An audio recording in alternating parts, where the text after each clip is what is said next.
नमस्कार दोस्तों, stock market studies में फिर से एक बार आपको बहुत-बहुत स्वागत है। तो आज मैं फिर से आपके सामने कुछ इम्पोर्टेंट्स कंपनी का अपडेट शेयर करने वाला हूँ। तो वीडियो को पूरा लास्ट तक देखिएगा और अभी तक आपने चैनल को सब्सक्राइब नहीं किया, तो ज़रूर कर लीजिएगा कंटिन्यूअसली इन्फॉर्मेशन और अपडेट्स पाने के लिए चैनल के ऊपर बने रहिएगा। तो चलो देख लेते हैं कौन-सा कंपनी है इस वीडियो के अंदर।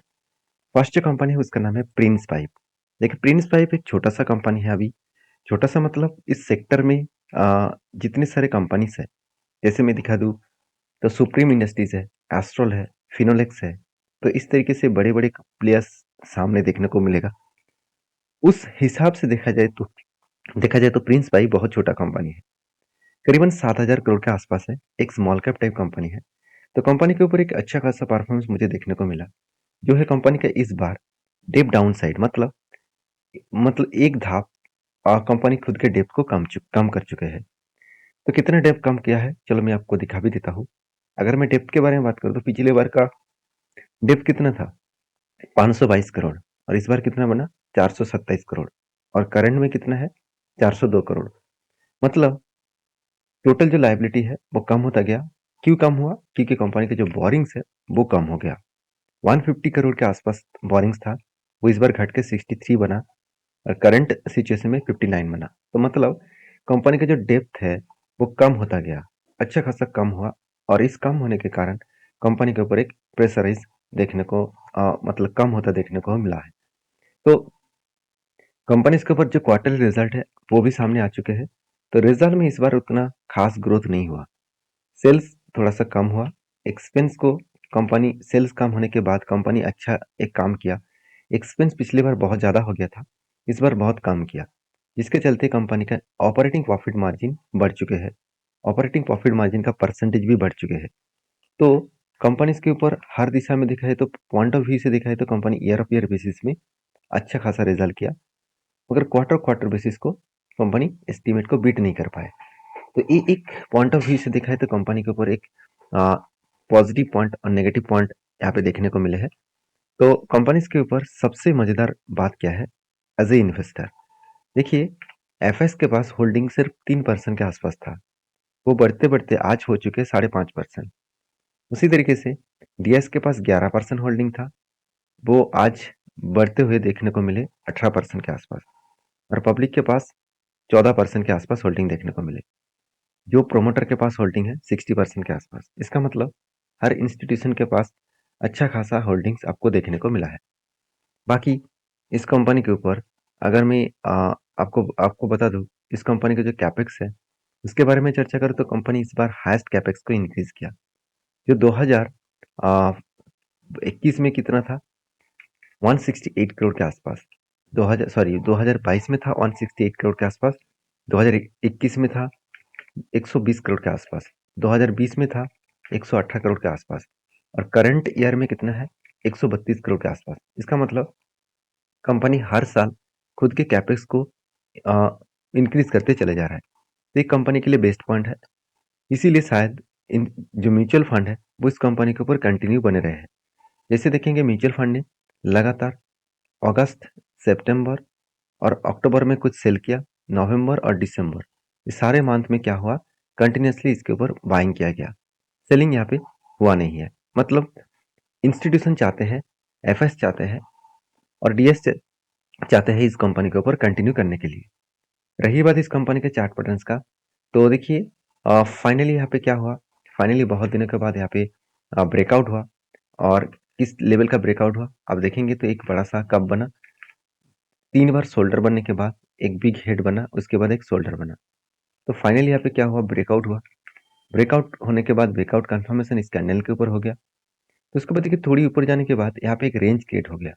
इसी रेंज के ऊपर वो ब्रेक नहीं कर पा रहे। तो एक बार पहले फॉल हुआ था, उसके बाद देखिए फिर से ऊपर गया, फिर से करेक्शन हो रहा है।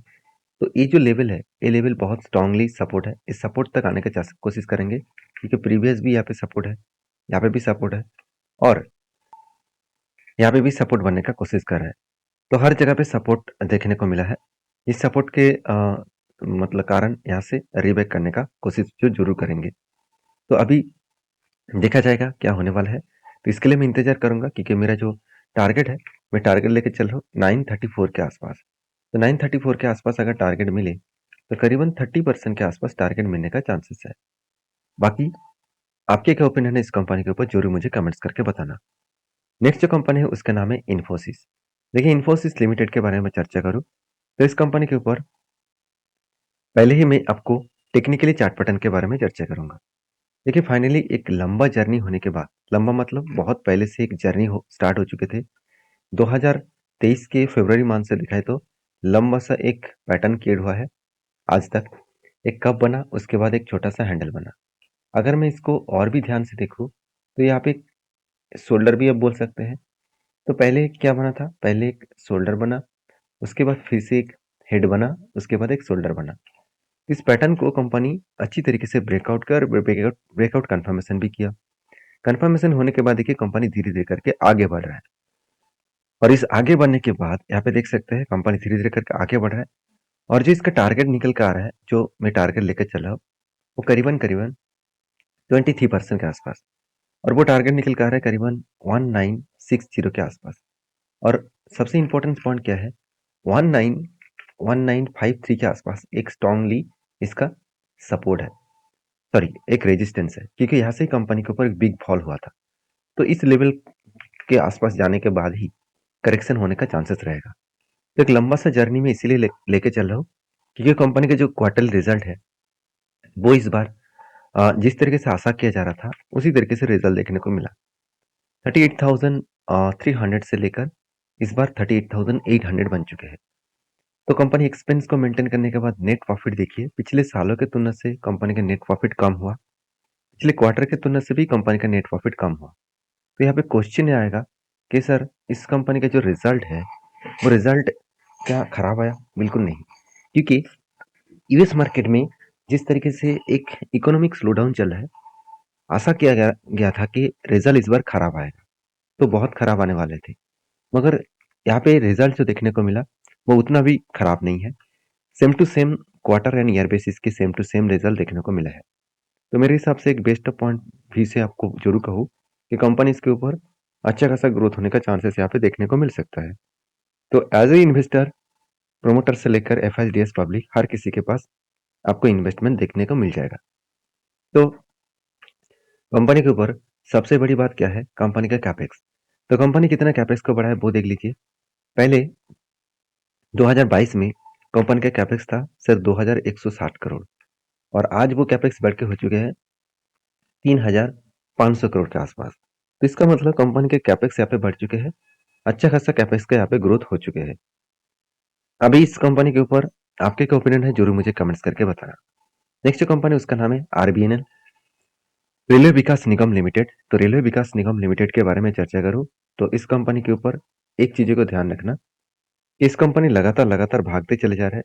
अगर मैं इसके चार्ट पैटर्न के ऊपर ऊपर बात करूं तो देखिए कंपनी के ऊपर एक लंबा जर्नी यहाँ पे हुआ था। उसके बाद देखिए कंपनी एक बार रीटेस्ट कर रहा है। तो रीटेस्ट कर रहा है मतलब एक अच्छी बात है। कभी ना कभी कंपनी रुकने वाला था, तो फाइनली यहाँ पे रुक चुके हैं। एक रेंज के अंदर कंपनी ट्रेड कर रहा है। इसी रेंज के ऊपर कंपनी ट्रेड कर अगर कुछ टाइम बिताए, उसके बाद अगर ब्रेकआउट करे तो बड़ा सा मोमेंटम देखने को मिलेगा। अभी देखिए एक इंटरेस्टिंग पॉइंट क्या है, इस एक इंटरेस्टिंग पॉइंट के बारे में चर्चा करूं। देखिए यहाँ पे दो बार, यहाँ पे एक बार, यहाँ पे एक बार, मतलब दो दो बार यहाँ पे क्या बना, एक स्ट्रांगली सपोर्ट बना, मतलब एक हैमर जैसे कैंडल बना। तो जब भी कोई रेंज क्रिएट होता है और उसके बार बार हैमर जैसे पैटर्न क्रिएट होता है, तो हायर पॉसिबिलिटी है वो ऊपर साइड में जाने के लिए कोशिश करेंगे।